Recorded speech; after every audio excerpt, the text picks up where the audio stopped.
En la clase de hoy vamos a ver modelos mediacionales.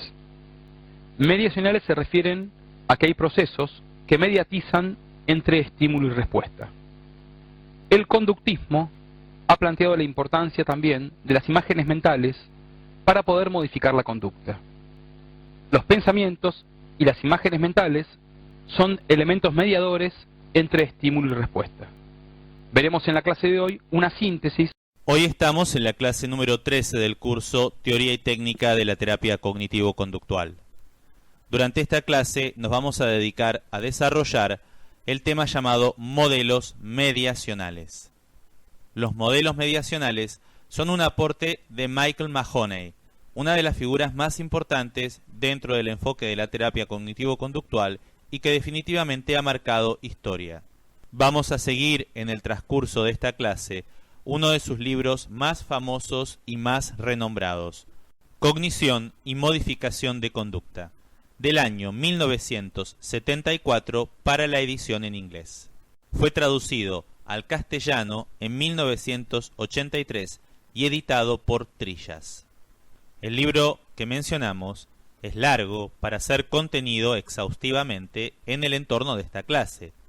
Nosotros, por supuesto, vamos a hacer un resumen, una síntesis de los aspectos más importantes y aparte vamos a tratar de relacionarlos con los temas actuales. ¿Por qué? Porque el libro de Michael Mahoney, Cognición y Modificación de Conducta, es algo viejo. Para nosotros, los que hacemos terapia cognitivo-conductual, ya no está tan actualizado. Si ustedes tienen acceso a esta obra, léanla, porque la verdad es que es muy buena, pero recuerden el contexto histórico en el cual el libro fue desarrollado. Michael Mahoney escribía hace 40 años, un poco más incluso. En este sentido, aparecen ejemplos que hoy están definitivamente fuera de foco, como por ejemplo el tratamiento de la homosexualidad. En el año 1970, todavía se creía que la homosexualidad era una patología, era considerada una desviación sexual patológica. Por lo tanto, en este libro aparecen ejemplos para su tratamiento. Hoy, 40 años después, consideramos a la homosexualidad de otra manera, no como una patología, sino como un estilo de vida. Por eso es que el libro contiene ejemplos que son un poco anticuados, son propios de otra cultura, de otra época. La verdad es que la cultura, en muchos aspectos, ha cambiado rápidamente en 40 años. Y esto se ve reflejado en la obra de Michael Mahoney. Repito, el libro es muy bueno, si pueden, léanlo, pero recuerden despojarlo de los aspectos culturales de la época.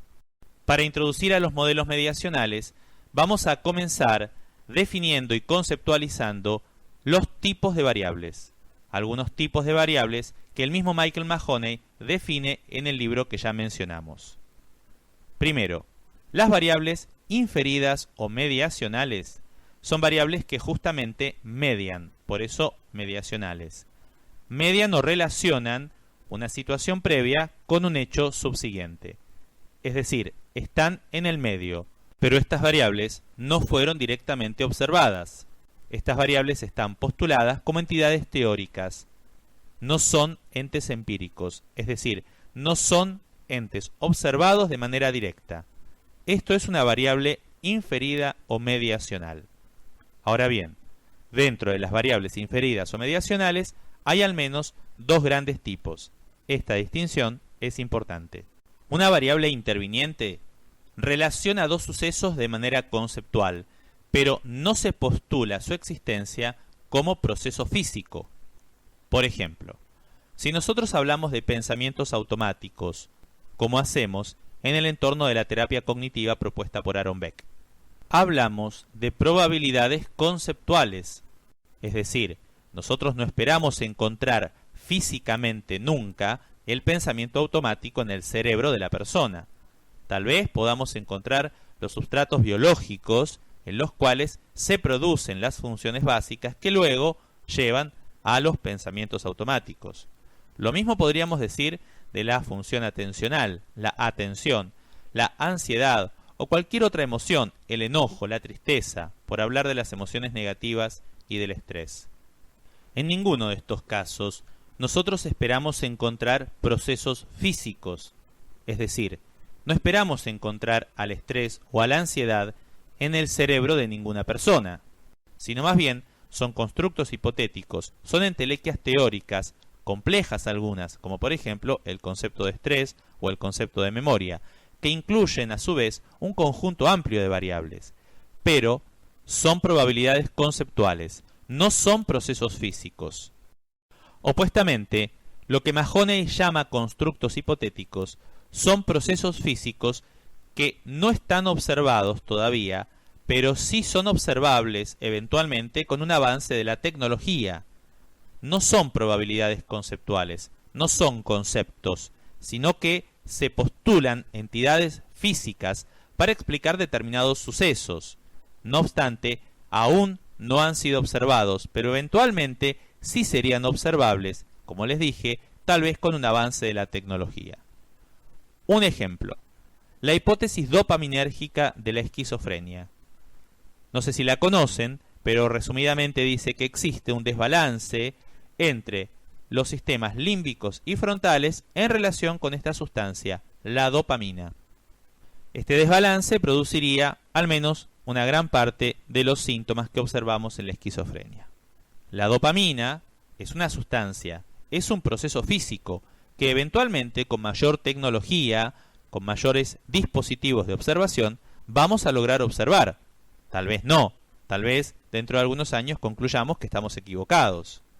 Pero, a diferencia de un pensamiento que no esperamos encontrarlo físicamente, a la dopamina sí esperamos encontrarla físicamente. Si son personas normales, esperamos encontrarla. Y si son personas con esquizofrenia, esperamos también encontrar a la dopamina, no obstante, desregulada, tal como propone la hipótesis dopaminérgica de la esquizofrenia. Existen otros ejemplos. Yo acá les puse el de la potenciación sináptica. La potenciación sináptica es un proceso de neuroplasticidad. Es un mecanismo por el cual se postula que se da el aprendizaje. Ustedes saben que el aprendizaje, casi en cualquiera de sus formas, se considera que está relacionado con un cambio en la estructura íntima de la sinapsis de nuestro cerebro. Es decir, cuando aprendemos algo, nuestro cerebro cambia, genera nuevas conexiones sinápticas. Este proceso se conoce como neuroplasticidad. La potenciación sináptica es uno de los mecanismos postulados para producir neuroplasticidad. Otra vez, estamos adentro de un proceso físico. Nosotros hoy tenemos dispositivos con los cuales vamos observando los cambios en la arquitectura íntima del cerebro. Es decir, ya tenemos tecnología con la cual observar la neuroplasticidad y también, la verdad, es que se ha observado este fenómeno que llamamos potenciación sináptica. El tema es complejo. Nosotros acá solo lo tomamos como ejemplo. La diferencia respecto, por ejemplo, de una creencia es la misma. Nosotros sí podemos eventualmente objetivar un cambio físico en relación a la potenciación sináptica y a la neuroplasticidad. No obstante, no vamos a encontrar un proceso físico cuando hablamos de una creencia o de un esquema cognitivo. Lo más importante que ustedes tienen que retener es la diferencia conceptual entre lo que es una variable interviniente y un constructo hipotético. La variable interviniente es una probabilidad conceptual. No es observable de manera directa porque no es un proceso físico. En cambio, el constructo hipotético no es observado, pero eventualmente podría ser observable, con mejoras tecnológicas, casi siempre. Es decir, se trata de un proceso físico. Mantengamos en mente el concepto y no tanto el nombre que Michael Mahoney le da a estos conceptos. ¿Por qué les digo esto? Porque la verdad es que en algunos libros aparece literalmente al revés. A lo que nosotros acá estamos llamando constructo, lo llaman variable interviniente, y viceversa. A lo que llamamos variable interviniente, ellos le llaman constructo hipotético. Y a veces hacen otras diferencias. Lo más importante es retener una diferencia conceptual respecto de que existen teorizaciones que son, de alguna forma, modelos heurísticos, teóricos, conceptos, que no vamos nunca a encontrar físicamente. Por otra parte, existen procesos físicos que sí son observados u observables con el avance de la tecnología. que no son solamente modelos teóricos, entelequias teóricas, digamos. Esta es la distinción más importante que tenemos que retener y la verdad no interesa tanto el nombre con el cual las llamemos. Un comentario más. Tal vez ustedes recuerden que en la clase número 11 sobre terapia cognitiva, donde presentamos los modelos cognoscitivos, hacia el final, yo, quien fue el que dio esa clase, hice un comentario relativamente crítico hacia algunas teorizaciones cognitivas. La crítica obviamente no es invención mía, está en más de un libro. En aquel momento yo les dije hacia el final que muchas veces los teóricos de las líneas cognitivas se iban en grandes teorizaciones con escasos datos empíricos y que, entre otros problemas, esto lleva al riesgo de lo que llamamos cosificación o reificación, es decir, confundir un concepto con una cosa. Así, en aquel momento yo les puse el ejemplo de que no debíamos entender lo mismo cuando decíamos sistema cognitivo que sistema circulatorio. Ahora, con estos conceptos que acabamos de introducir, propuestos por Mahoney, tenemos una nueva distinción sobre este problema. Diríamos que muchas veces a los conceptos que acá son variables intervinientes se las confunden con constructos.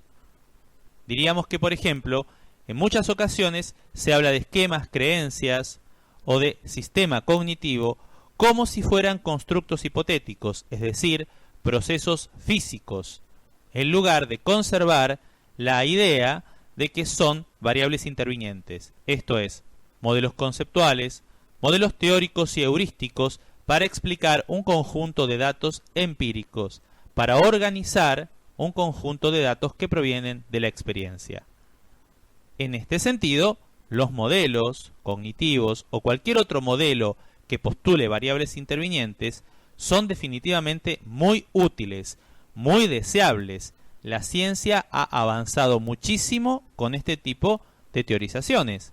No obstante, lo que nosotros sostenemos es que hay que saber que estamos en el campo de las teorizaciones, de la postulación de modelos teóricos y no en el campo de lo que acá estamos llamando constructos hipotéticos, es decir, procesos físicos.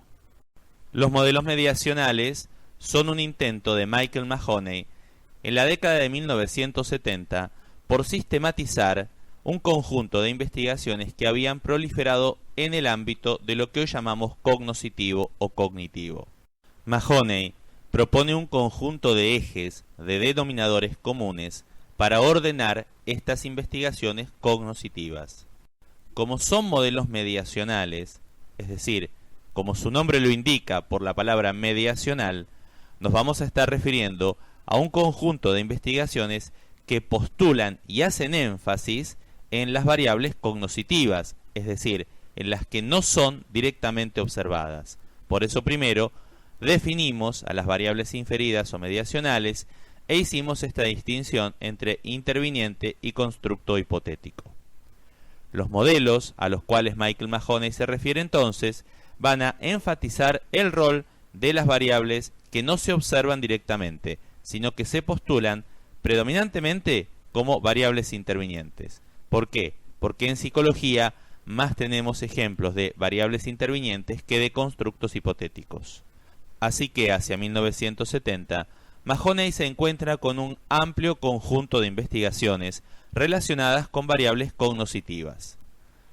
Este conjunto de investigaciones parecía un poco heterogéneo, es decir, si quieren, desordenado, desorganizado. Por un lado teníamos a la psicología del procesamiento de la información, por el otro lado avanzaban las que hoy llamamos terapias cognitivas o racionales, y muchos ejemplos más de investigaciones centradas en variables cognoscitivas. Mahoney lo que hace es tratar de encontrar denominadores comunes a esos conjuntos de investigaciones.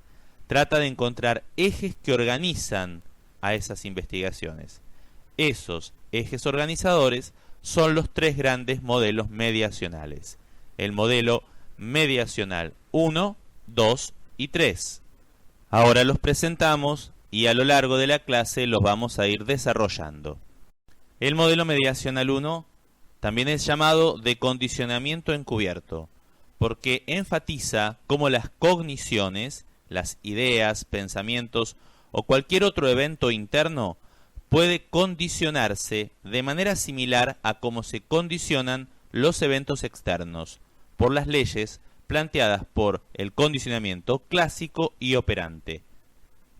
El modelo mediacional 2 es el del procesamiento de la información y está predominantemente representado por las investigaciones provenientes del marco de la psicología cognitiva experimental o la psicología cognitiva del procesamiento de la información.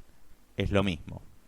El modelo mediacional 3, llamado de aprendizaje cognoscitivo, es el más englobador de los tres modelos mediacionales. De alguna manera incluye a los otros dos y representa un intento de integrar aportes provenientes aparentemente de líneas disímiles, como por ejemplo, enfoques de psicología basados en la experimentación con enfoques clínicos.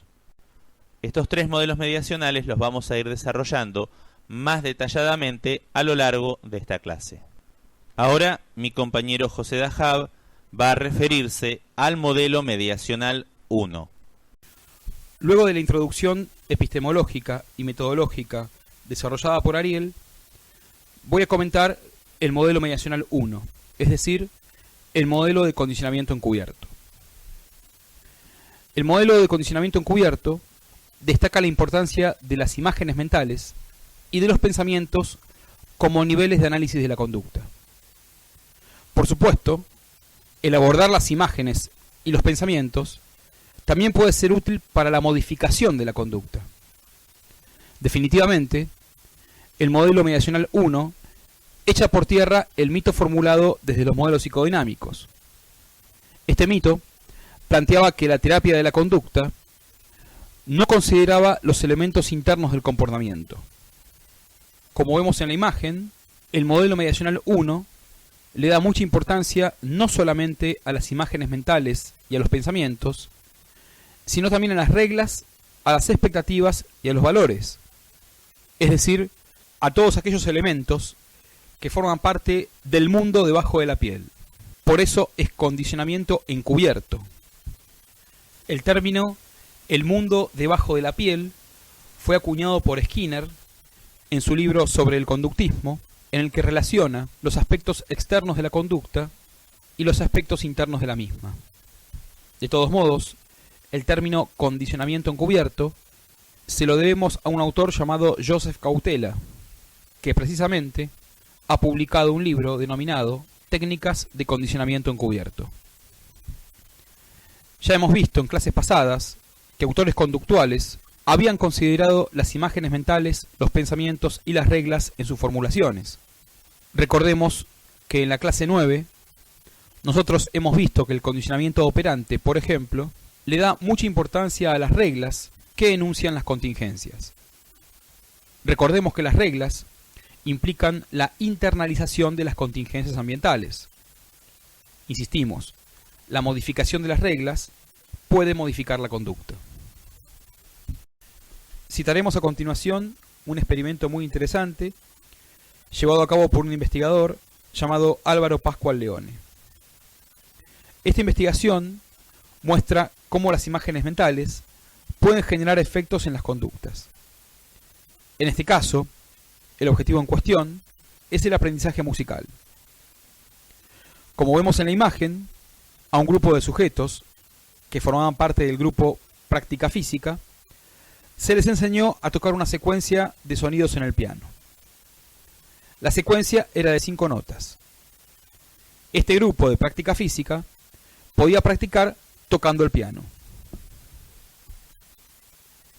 A otro grupo, el grupo de Práctica Mental, se le enseñó la secuencia, pero debían imaginar la progresión de teclas y notas, y no se les dejaba practicar la secuencia tocando el piano. Ellos podían observar las teclas, pero no se les dejaba tocar el piano. El ensayo era imaginado. Como vemos en los resultados, Las imágenes de las tomografías cerebrales del grupo de práctica mental fueron muy semejantes a las tomografías cerebrales del grupo de práctica física. Lo interesante de este experimento es que muestra que la misma red de células cerebrales que participan cuando se toca el piano es la misma que cuando se imagina que se está tocando la secuencia. Entonces, las tomografías cerebrales eran semejantes entre el grupo de práctica física y el grupo de práctica mental. Esta investigación nos acerca a la idea que la relación e interacción entre conducta explícita y conducta encubierta puede estar sustentada en mecanismos neurofisiológicos semejantes. También avala en parte los supuestos básicos del modelo mediacional 1, que veremos un poco más adelante en esta clase. Dijimos que el modelo mediacional 1 trabaja de modo general con las imágenes mentales y los pensamientos del paciente. Como vemos en el título de la imagen, modelo mediacional 1, condicionamiento encubierto. Análisis funcional, influencia de las imágenes en la conducta. Vamos a ver un caso de un paciente con fobia social que tiene imágenes mentales pesimistas, es decir, negativas, que influyen en la conducta de exposición social. Concentrémonos ahora en la parte superior de la imagen, donde dice situación externa. El término externa se refiere a la situación estímulo. El paciente se encuentra en su casa y mientras se ducha aparecen una serie de pensamientos. Los pensamientos están representados en los cuadros con línea punteada que vemos en la parte inferior de la imagen. La línea de puntos representan eventos encubiertos, es decir, pensamientos e imágenes del paciente. Veamos ahora donde dice antecedente. El paciente imagina que en la reunión nadie le va a hablar y se va a aburrir. Esto es un estímulo encubierto. El paciente imagina el estímulo. La imagen mental, que incluye a la reunión y a la creencia de que nadie le va a hablar al paciente y que se va a aburrir, conduce al próximo elemento, que es la conducta de evitación social. Como dijimos antes, la conducta problema es la conducta de evitación social. Ahora bien, recordemos que el paciente está imaginando una secuencia de evitación. Fijémonos en el centro de la imagen, en la conducta encubierta. El paciente imagina que tal vez puede ir a la reunión solamente una hora e irse pronto. También el paciente duda y finalmente decide no ir. Aquí vemos dos tendencias de acción que aparecen en la imaginación del paciente. Dos tendencias de acción que se presentan de modo encubierto. Esto se denomina conflicto aproximación-evitación, en el sentido en que el sujeto duda entre exponerse o no a la situación social. En la consecuencia encubierta, el paciente imagina lo siguiente: mejor decide no ir, así no ve a una persona que no soporta y que le va a reprochar cosas del pasado. Finalmente, el paciente decide no asistir a la reunión para evitar un supuesto estímulo aversivo, que es encontrarse con la persona que no soporta. En este caso, la conducta de evitación de la reunión se mantiene por reforzamiento negativo encubierto. Recordemos que el reforzamiento negativo se refiere a un aumento en la conducta a partir de retirar un reforzador o estímulo aversivo. Lo relevante de este ejemplo es que esta secuencia, antecedente, conducta, consecuencia, ocurre en la mente del paciente. Esta secuencia no ocurre en el ambiente. Este ejemplo muestra la internalización de las contingencias. El paciente piensa una regla que está relacionada a supuestos eventos ambientales. Habíamos visto en la clase 9 de condicionamiento operante cómo las reglas pueden también hacerse insensibles a las contingencias y generar efectos por sí mismas. El modelo mediacional 1 o de condicionamiento encubierto plantea entonces que podemos modificar tales secuencias encubiertas y de ese modo modificar la conducta explícita. Veamos a continuación los supuestos teóricos básicos del condicionamiento encubierto. En primera instancia, el supuesto de la continuidad. Este supuesto plantea que estímulos, respuestas y consecuencias también se presentan de modo encubierto.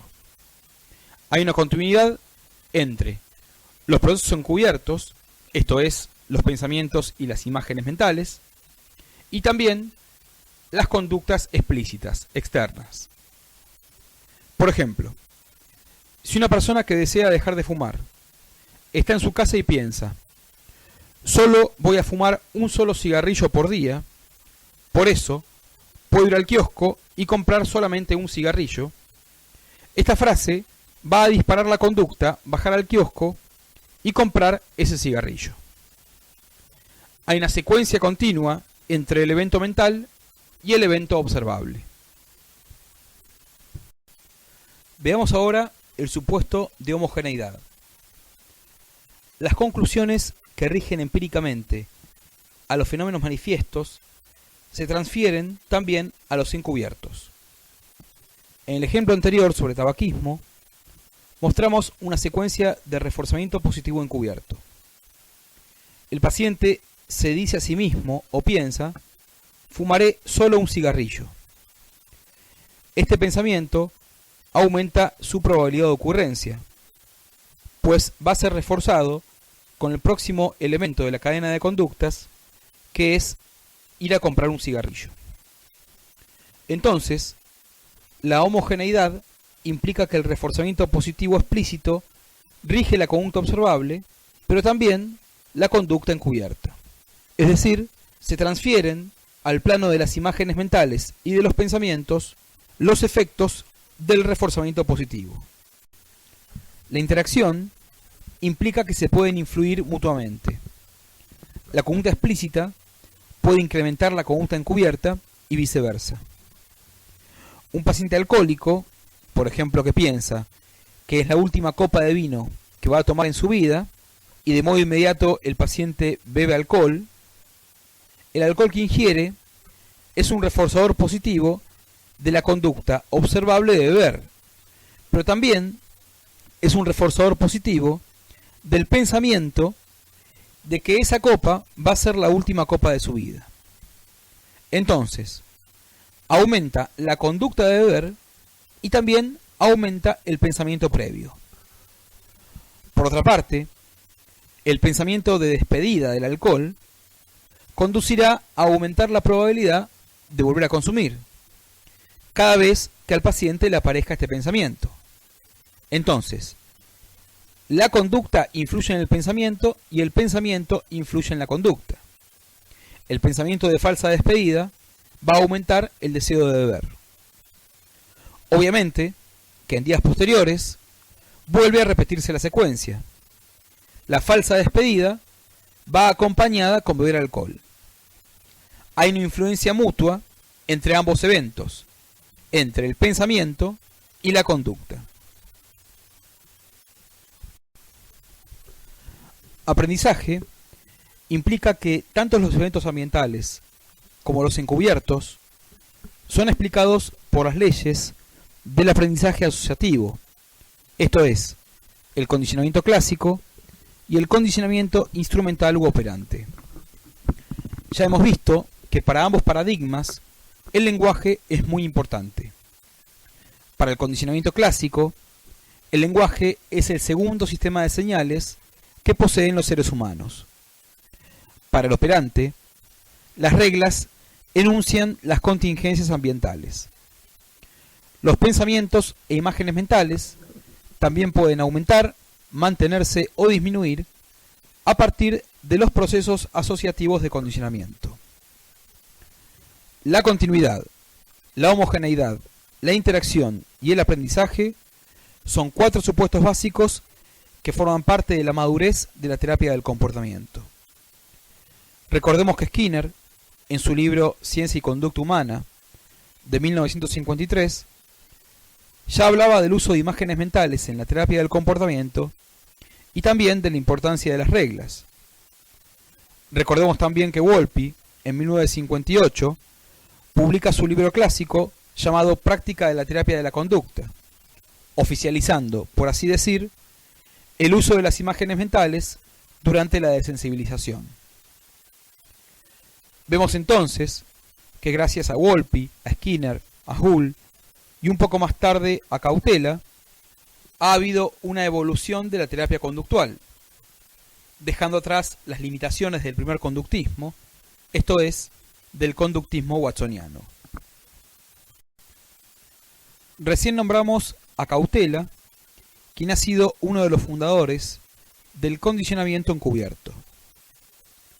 Cautela ha publicado un libro llamado Técnicas de condicionamiento encubierto, donde rompe con la falsa oposición entre eventos externos y eventos encubiertos.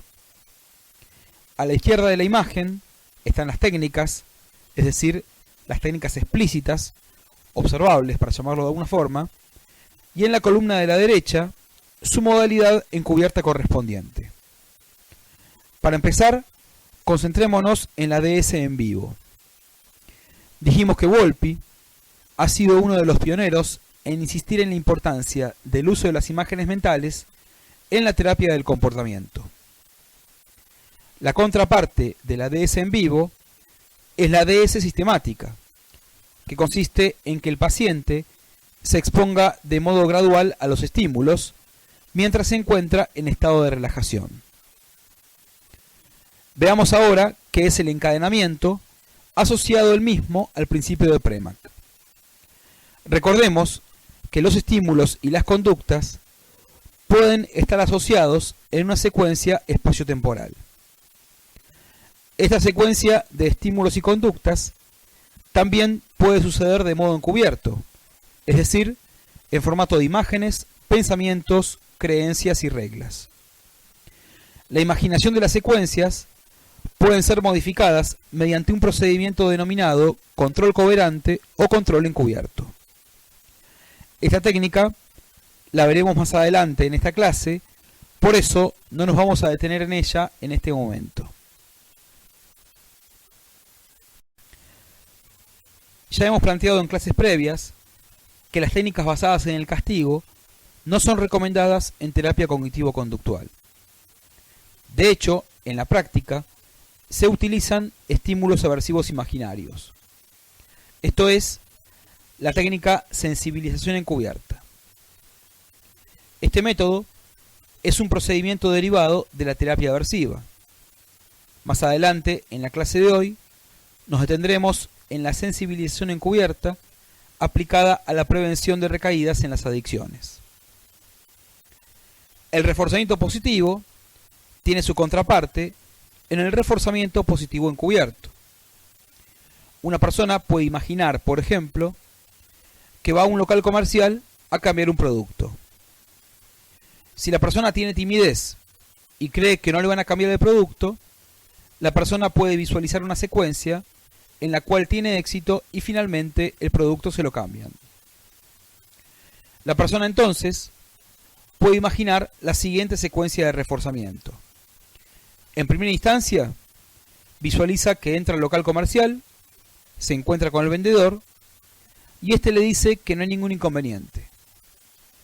Posteriormente, imagina que le pide al vendedor que le cambie el producto y también imagina que el vendedor le cambia el producto sin ningún tipo de inconvenientes. La visualización de esta secuencia aumenta la probabilidad que la persona ejecute la conducta. La persona ha visualizado una secuencia basada en el reforzamiento positivo. La conducta que aumenta es la conducta de exposición al local. El castigo negativo tiene su contraparte encubierta en el costo de respuesta. Por ejemplo, una persona piensa que va al casino a jugar, imagina que apuesta y finalmente pierde sus ahorros. En este caso, puede disminuir la probabilidad de apostar, pues se retira un reforzador positivo que es el ahorro.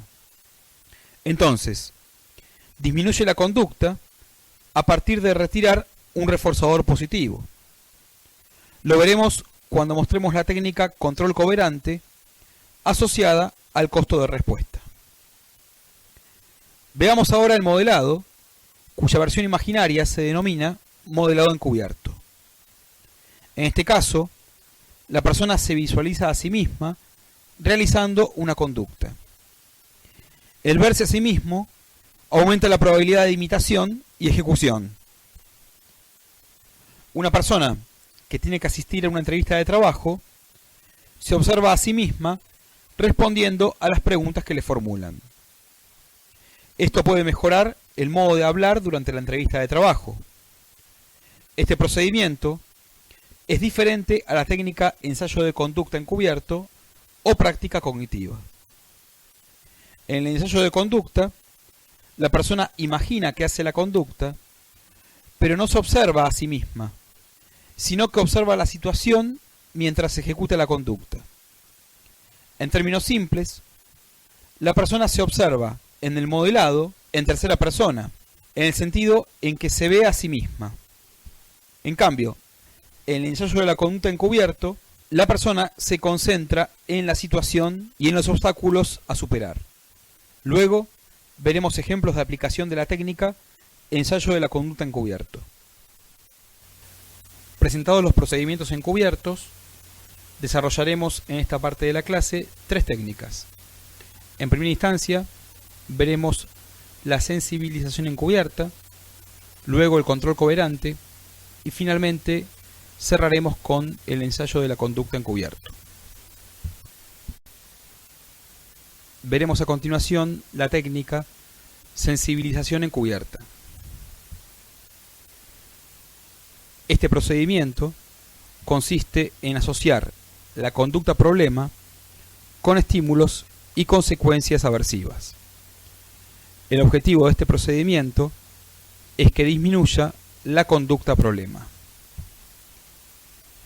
Como vemos en la parte superior de la imagen, se asocia la conducta deseada, por ejemplo fumar, con imágenes que generen respuestas aversivas, por ejemplo ansiedad, rechazo, asco, etc.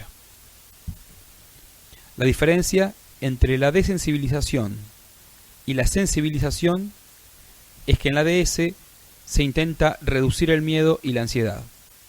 En cambio, en la sensibilización se apunta a generar un condicionamiento. El objetivo es que ahora el tabaco o el cigarrillo provoque la respuesta de ansiedad o de rechazo. Para ello, habría que aplicar la desensibilización a la inversa, para decirlo de alguna forma. La sensibilización consiste en que el paciente imagine la conducta problema y que también imagine junto a la misma estímulos y consecuencias desagradables. No me extenderé demasiado porque lo veremos con detalle en un video. A continuación vamos a concentrarnos en las fotos que vemos en esta imagen.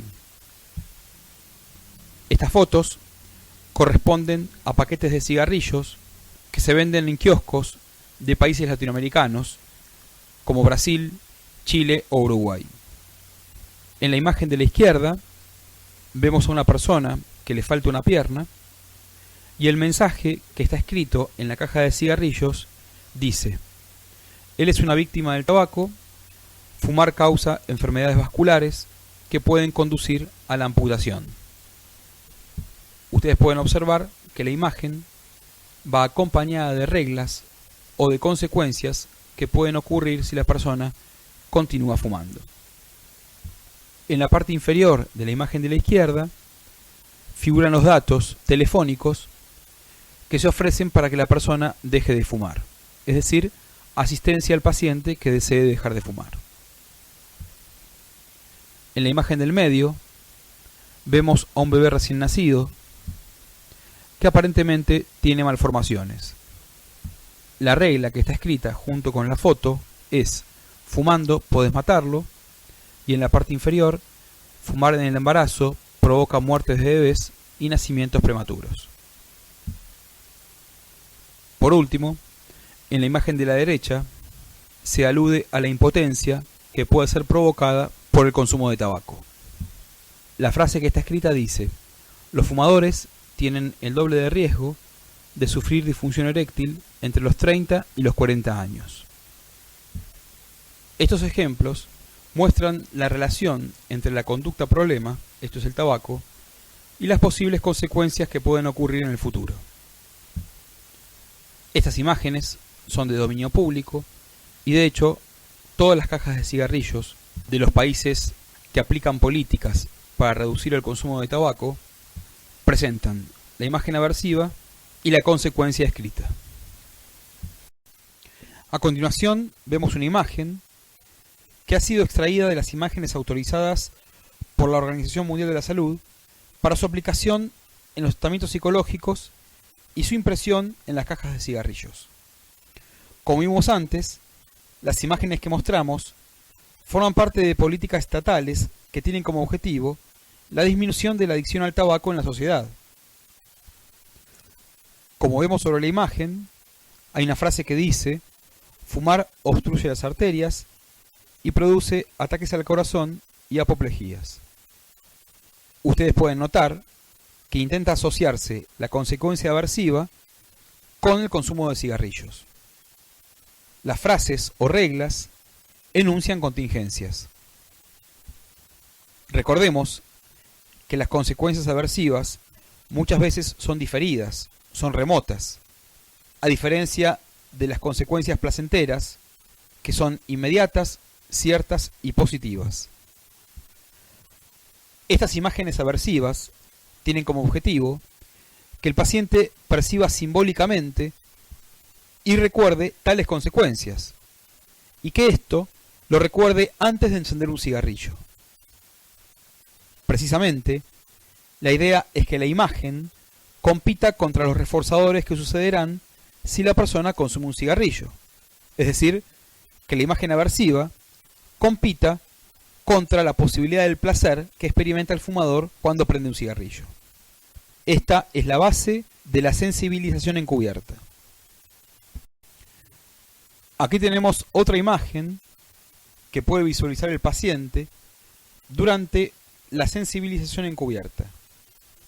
La idea es que la persona tenga en mente estas imágenes y que las mismas sean asociadas al potencial consumo de tabaco. El hecho de ver las fotos de estas imágenes permite que después el paciente pueda visualizarlas mucho mejor cuando se aplica el procedimiento en imaginación. Veamos en la siguiente imagen un ejemplo de sensibilización encubierta. Recordemos que el objetivo es que el paciente asocie estímulos y consecuencias aversivas a la conducta de aproximación al kiosco y a los cigarrillos. La técnica consiste en que el paciente imagine la situación estímulo, esto es el kiosco y la caja de cigarrillos, que también imagine la conducta problema, esto es acercarse al kiosco y a los cigarrillos, y que también imagine las consecuencias aversivas, esto es náuseas y vómitos, mareos y taquicardia. Como ustedes podrán deducir, la técnica incluye componentes del condicionamiento clásico y también componentes del condicionamiento operante. Proponemos a continuación ver ahora el video de muestra de aplicación de la técnica sensibilización encubierta. Les pedimos por favor que hagan clic en el icono que dice video.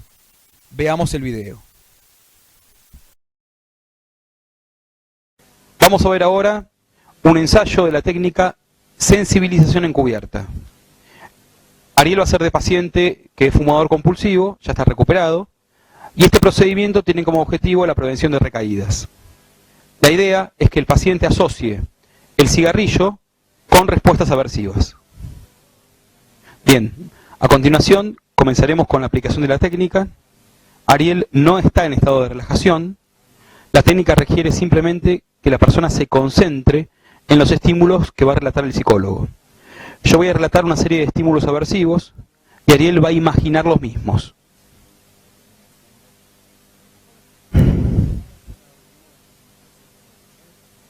Ariel, a continuación, te voy a transmitir una serie de imágenes. Intenta visualizarlas lo mejor posible.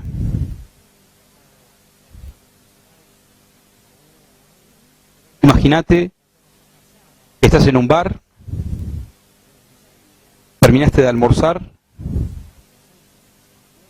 y ves a otra persona en otra mesa encender un cigarrillo. Estás en un bar y ves a otra persona encender un cigarrillo. En ese instante pensás: un solo cigarrillo no me va a hacer nada, fumaré solamente un cigarrillo al mes y nada más.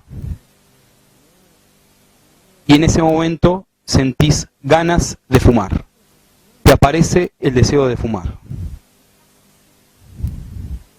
Entonces cruzas la calle y vas hacia el kiosco donde venden los cigarrillos. Estás cada vez más cerca del kiosco y te aparece el recuerdo de tu tío con su mochila de oxígeno. Y te acordás de los pacientes cardíacos que viste en el hospital y del cáncer de pulmón. Estás yendo al kiosco, ves la imagen de la marca de los cigarrillos que te gustan y te aparece la mochila de oxígeno de tu tío. Y te acordás de los pacientes cardíacos graves que viste en el hospital. Dudas en comprarlos, te acercás aún más al kiosco, ves una vez más la marca de cigarrillos que te gustan, y cuando estás a punto de pedirlos, sentís de repente un gusto extraño en tu boca. Sentís náuseas. Te sentís muy mal. Sentís tus dientes flojos. Sentís náuseas que suben cada vez más de tu estómago hasta el cuello. Sentís una sensación de asco en la lengua y en la boca. Sentís un sabor amargo. Sentís náuseas cada vez más fuertes. Vas sintiendo muchas ganas de vomitar. Las náuseas son cada vez mayores. Parte de la comida se revuelve una y otra vez. Sentís arcadas. Mientras mirás la marca de cigarrillos, tragás para evitar el vómito, pero ya no podés evitarlo, es inminente. Ves la marca de cigarrillos y vomitás. Sentís la comida vomitada en tu remera, en tu pera. Sentís el olor del pus y del vómito en tu boca. El olor es muy fuerte. Sentís un olor parecido a la basura. Tosés mucho, te cuesta respirar. Sentís que te ahogás. Sentís palpitaciones muy fuertes. Ves la marca de cigarrillos y sentís taquicardia. Tosés una vez más. Te cuesta respirar. La gente te mira, te rechaza, te mira con asco y decidís irte del lugar. Ves la marca de cigarrillos, sentís el vómito en tu remera, el olor y decidís irte del lugar. Te sentís muy mal. Con esfuerzo, caminás varios pasos y te alejás del kiosco. Ahora, por favor, respira profundo. Te vas sintiendo mejor mientras te alejás del kiosco. Ahí pensás, si fumo un cigarrillo, será algo muy grave y no podré parar de fumar. Respiras profundo.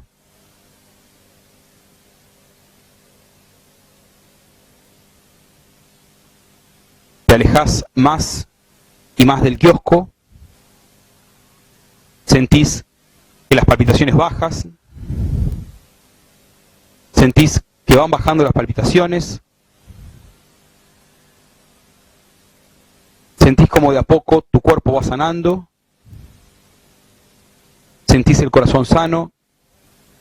El aire puro en tus pulmones. Respira profundo. Ves los árboles. Te alejás aún más del kiosco. Ya no hay arcadas, no hay náuseas.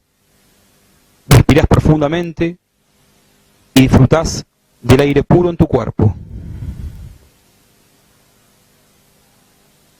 Respirás y disfrutás del aire puro en tu cuerpo.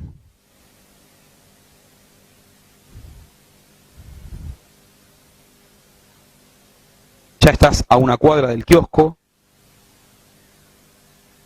Vas caminando hacia una plaza.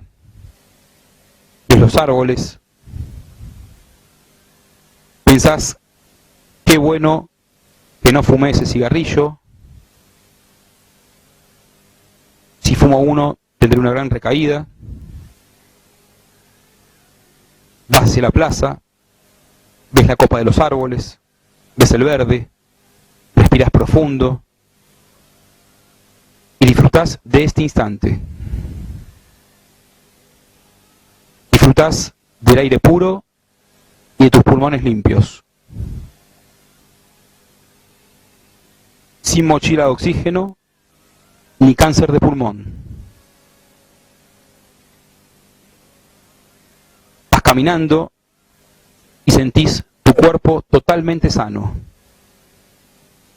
Respiras profundo, ves los árboles, observas tu cuerpo sano, sin mochila de oxígeno ni cáncer de pulmón, y vas caminando y sintiendo tu cuerpo totalmente sano. Respiras profundo y disfrutás de este instante. Disfrutás de elegir no fumar, de elegir no recaer, de elegir seguir con vida. Acabamos de mostrar la técnica sensibilización encubierta. Es una variación de la terapia aversiva. La terapia aversiva en la Argentina no se aplica este formato que consiste en concentrarse en estímulos imaginarios. El paciente justamente imagina una respuesta aversiva y se intenta asociarla con las recaídas, con las potenciales recaídas. Ariel no fuma. Ariel hizo una actuación de un paciente ya recuperado que justamente imagina escenas desagradables para no recaer.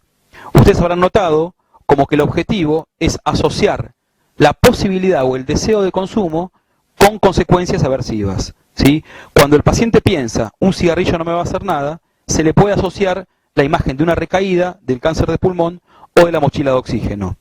Lo que dijimos de la mochila de oxígeno corresponde a un caso real, de un paciente que efectivamente había tenido a su tío con la necesidad de una mochila de oxígeno para poder respirar un poco mejor. Ahora le mostramos el texto de inducción para la sensibilización encubierta del tabaquismo. Estás en un bar, terminaste de almorzar y ves a una persona en otra mesa encender un cigarrillo.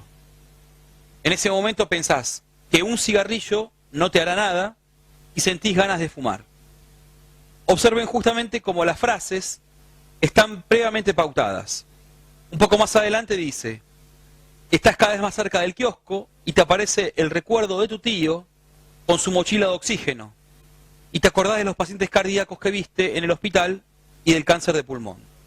El texto está diseñado en función de los datos relevantes que el paciente ha comentado durante las entrevistas previas. Esto lo mostramos para que ustedes vean cómo la sensibilización encubierta requiere previamente de un texto escrito. Bueno, este ha sido todo el ensayo de la técnica. Hemos visto en el video cómo pueden asociarse eventos a partir de imaginar los mismos. Ahora veremos la técnica denominada control coherente o control encubierto. Precisamente, veremos ejemplos de cadenas de conductas que muestran la relación entre pensamientos y conductas en casos de juego patológico. Concentrémonos en la primera secuencia, a la izquierda de la imagen. El estímulo activador de conducta final es estar a una cuadra del casino.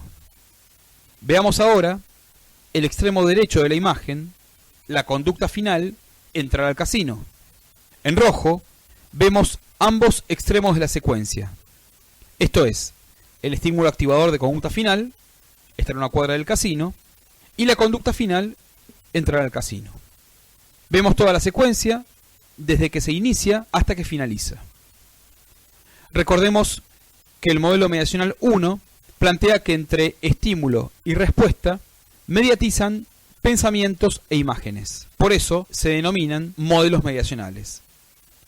En esta secuencia hay elementos que mediatizan entre estímulo y respuesta. Veamos ahora, precisamente, los elementos que mediatizan entre estímulo y respuesta. Estos son los elementos coberantes, es decir, cubiertos. Recordemos también que el término encubierto implica debajo del mundo de la piel. La coberante pro conducta final es solo jugaré una bola y si pierdo me voy. Este es un pensamiento que aumenta la probabilidad de emisión de la conducta problema. Es la falsa creencia que tiene el jugador que solo podrá apostar a una sola jugada y va a poder controlarse. Este pensamiento se denomina pro conducta final, es decir, pro juego. A la derecha vemos otro coberante pro conducta final que es voy a recuperar lo que perdí anoche. Este pensamiento, voy a recuperar lo que perdí anoche, refuerza el anterior y a la vez aumenta la probabilidad de emisión del eslabón siguiente, es decir, entrar al casino. Entonces, los elementos intermedios de la cadena propician que el jugador vaya finalmente al casino y apueste. Aquí vemos en rojo toda la secuencia. El estímulo activador de la conducta final es estar a una cuadra del casino. En este cuadro de la izquierda vemos el elemento que inicia la cadena de conductas, estar a una cuadra del casino. Luego le sigue un pensamiento que es solo jugaré una bola, si pierdo me voy. Esto es una coberante, es un elemento encubierto, pro conducta final. Luego le sigue otro pensamiento, voy a recuperar lo que perdí anoche. También esto es un pensamiento que aumenta la probabilidad de ejecutar la conducta final, es pro conducta final. Y finalmente a la derecha tenemos la conducta problema, que es entrar al casino. Entonces, las coberantes mediatizan entre estímulo y respuesta. Estímulo, estar en una cuadra del casino. Conducta final es entrar al casino y apostar. En el control coberante se apunta a que el paciente modifique los elementos intermedios, imaginando secuencias que disminuyan la probabilidad de juego. A continuación, veamos un ejemplo de secuencia no patológica. Concentrémonos primero en el cuadro que está en rojo, a la izquierda de la imagen. El estímulo activador de conducta final es estar a una cuadra del casino. A la derecha, vemos en rojo, que la conducta es ir al cine, es decir, una conducta opuesta a jugar en el casino. Recordemos que en terapia cognitivo-conductual es muy importante incrementar las conductas opuestas a la conducta que queremos disminuir. En este caso, ir al cine es una conducta opuesta a jugar en el casino. Veamos ahora los coberantes que mediatizan entre estímulo y conducta. En el cuadro rojo de la izquierda vemos el elemento coberante anticonducta final. Si juego, perderé lo que tanto me costó ganar esta semana en el trabajo. Vemos que este pensamiento está orientado al costo de respuesta, al castigo negativo, que implica que la conducta disminuye por perder un reforzador positivo. En el cuadro rojo de la derecha vemos el elemento coberante, que es pro no conducta final. El pensamiento es: si no juego, podré ahorrar. Este pensamiento